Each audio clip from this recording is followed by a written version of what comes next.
Hey there everyone, welcome back to another Game Vault video. As always, I'm Cat the Beefy with the Game Vault, and we're going to talk about Starfield and its first expansion, Shattered Space. So, let's get to music and we'll get right to it.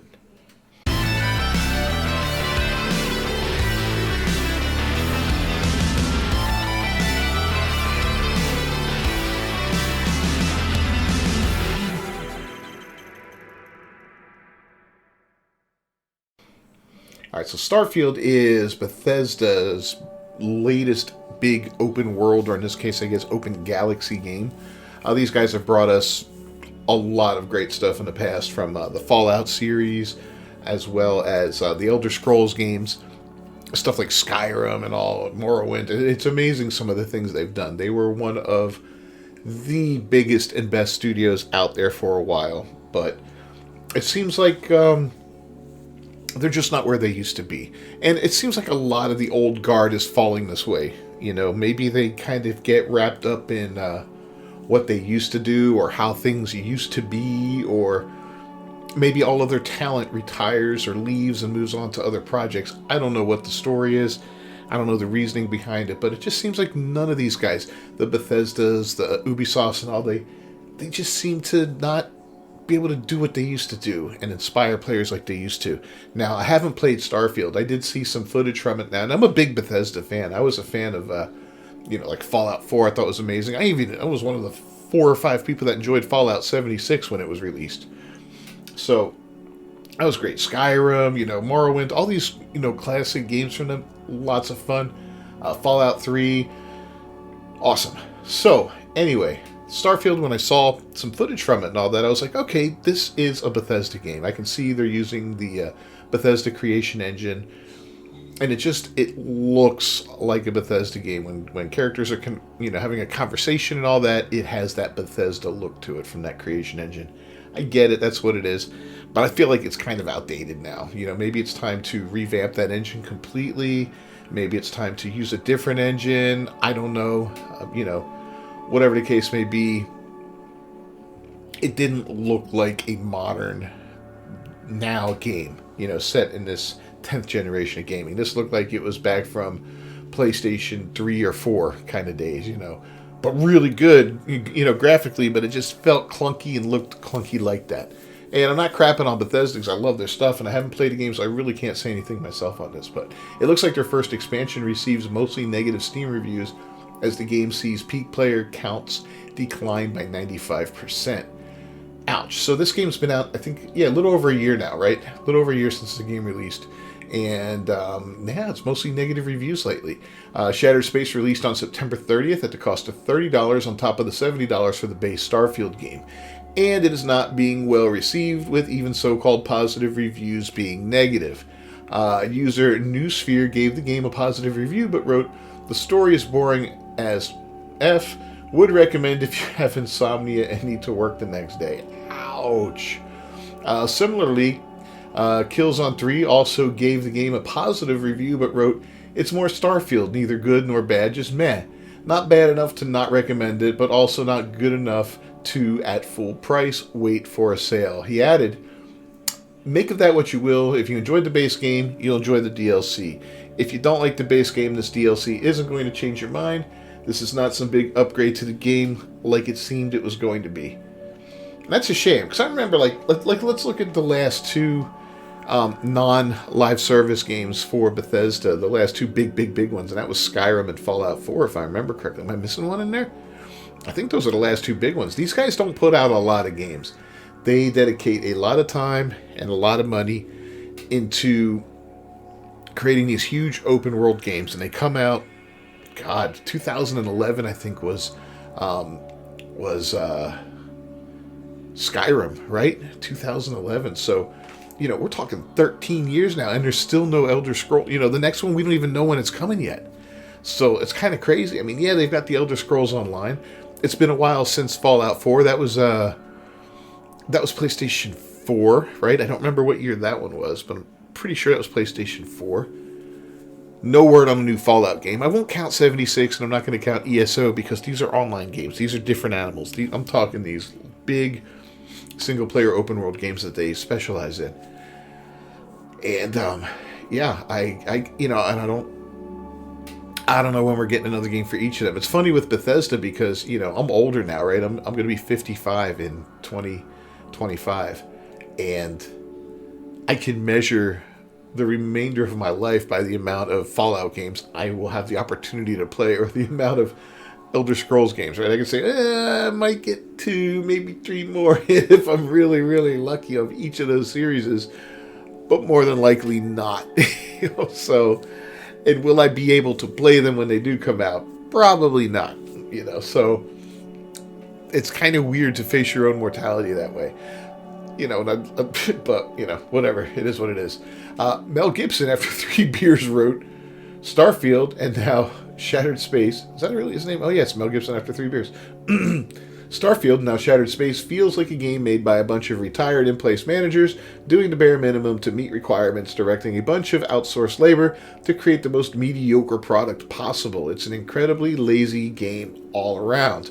The main thing this game and its DLC has done is collectively and severely lowered everyone's expectations for ES6. That's Elder Scrolls 6. That's the follow-up to Skyrim. Wow, that's a brutal review, man. And if you guys played this out there, if you have, let me know in the comments what you think about it, because I'm really, really curious. I hear, you go on X and people will crap on it, and then you have the defenders that come out. And you see it all the time on everything. And it's so aggravating because you really don't get honest opinions, right? I try to be honest with my opinions on things. Like, I love Ark, right? I love Ark to death. Ark Survival Ascended is a blast. Me and my boys play it all the time. But I will criticize it where criticism is due. And I will make no bones about it. When people ask me, should I buy the game? I'm like, well, let's talk about this for a minute. It's not a simple yes or no question. I'll explain to them the state of the game, what's happening to it, what the issues are with it, and say, and make your judgment based off of that. So I try to be honest to the best of my ability. I try not to allow my like or dislike of a game to impact, what I say about it. But, that's a pretty brutal review right there. Galahad says, no new features, no fixes to the fact that this game is still a boring mess, not even an attempt to fix the game's core issues, and they released this for $40 instead. What a joke. That's what Galahad wrote. Yeah, so we're getting a lot of bad reviews on this thing. The writing for this game is just awful. Posted STDs in a juice box. God. The DLC is supposed to take place on the religious zealot's homeland. You'd think the story would be more dark, but every time something evil is about to go down, the NPCs be like, gee golly, outsider, you don't want to do that. It would be a no-no. Get the hell out of here with this corny-ass writing. It's a rated M game. Let's hope Bethesda hire better writers for the next Elder Scrolls games. He added. So this is an industry-wide problem, is writing for games. I've noticed this quite a bit. We saw it with Forspoken. I will talk about Marvel's Midnight Suns till the day I die, and just how frustratingly bad the writing is for that game. It is awful, cringe beyond belief. It's so bad, right? So is this game suffering from that same thing? If you've played it, let me know, because I just feel like we've reached a point in gaming where the old talent is retiring, right? Retiring, moving on, doing other things and all that. And we've got this younger group of people, this internet, these kids that were weaned on the internet are taking over in these positions, these creative positions and all that. And they don't know how to talk because they're not used to talking to each other. They're terminally online, right? How can you have somebody write characters that spends their life online? You want people with real experience. Writers are observers of human behavior and human nature. I like to write. I can sit for hours at a mall or a airport or something like that and just watch people, listen to people, and I'd like to tell their stories sometimes if I'm there with somebody, this person, that person. It's just fun, and it's like a nice little practice for my brain right there to keep it sharp.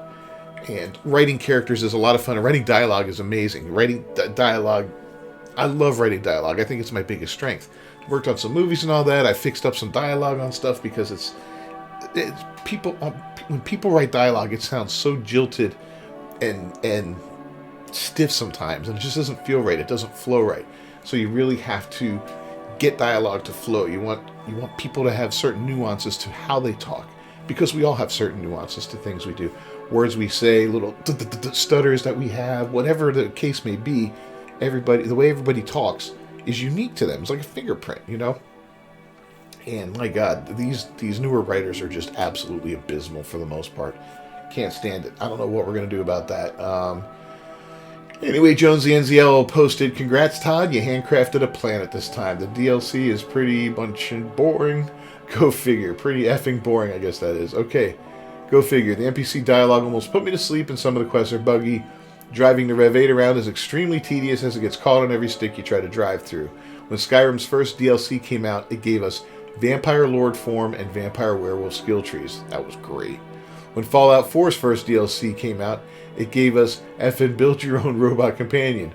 Starfield's first DLC gives us F all for 54.99 Kiwi dollars. Ace from New Zealand. Oh man, what a deal for some quality email Pagliaru chicken scratch." He added, "I'm gonna go play Skyrim now. I'm playing as a Nord Paladin, Dragonborn, Shadow Thief hybrid kind of thing at this moment. She's really cool.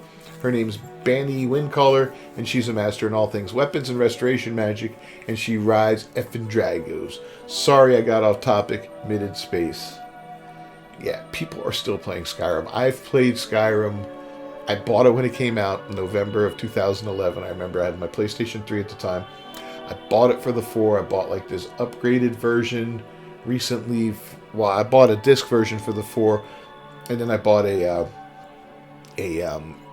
non-disc version later that had all the DLC and all that. So I bought the game like 3 times in my lifetime, and it's one single game. So good for you, Bethesda. That's pretty impressive, because I don't do that very often. Okay, I won't buy a game more than once, unless the disc gets scratched or something like that back in the day. That's a different story. But like what I did for this one, nah, that doesn't happen very often. Anyway, it appears as if a number of people are doing what Jonesy NZL is doing and abandoning Starfield for Skyrim. Starfield has seen its peak concurrent players drop over 95% since the game first released back in September 2023. So, yeah, we're looking at just over a year ago. SteamDB reports the game hit a peak concurrent all-time of 330,000 players on September 4th, the day after the game released. The last 24-hour peak hit only 15,000. It's almost 16,000. That's a decline of 95.2%. Now it's a single-player game, so I get it. But, these games are supposed to have legs to them. Like, people played Skyrim for years and years, and I played Skyrim for years. I remember when they introduced the ability to reset a skill tree. Skyrim was cool because of the way you built up your skills. Like, if you fought with a sword, you'd build up your sword handling. If you crafted potions, you would build up that.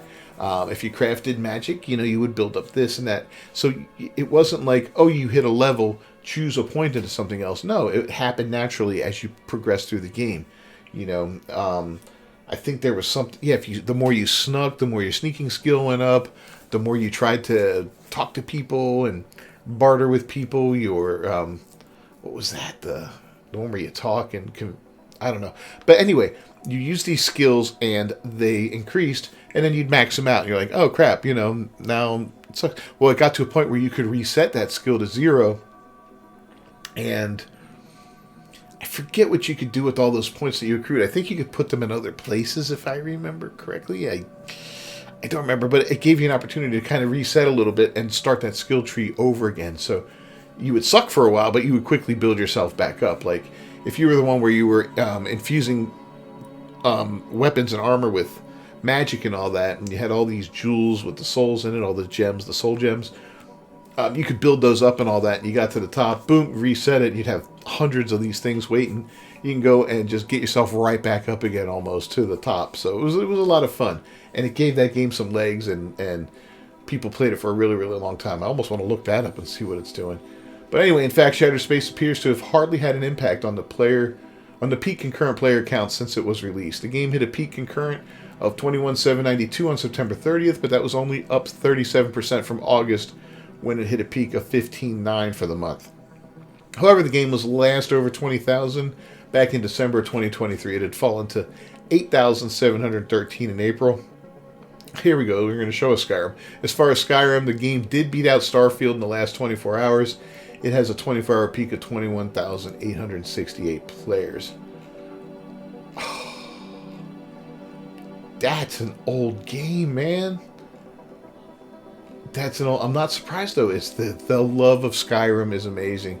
Bethesda struck lightning that time. They really did. They got lightning in a bottle. I don't know if they'll ever have a game as successful as Skyrim again. We'll see.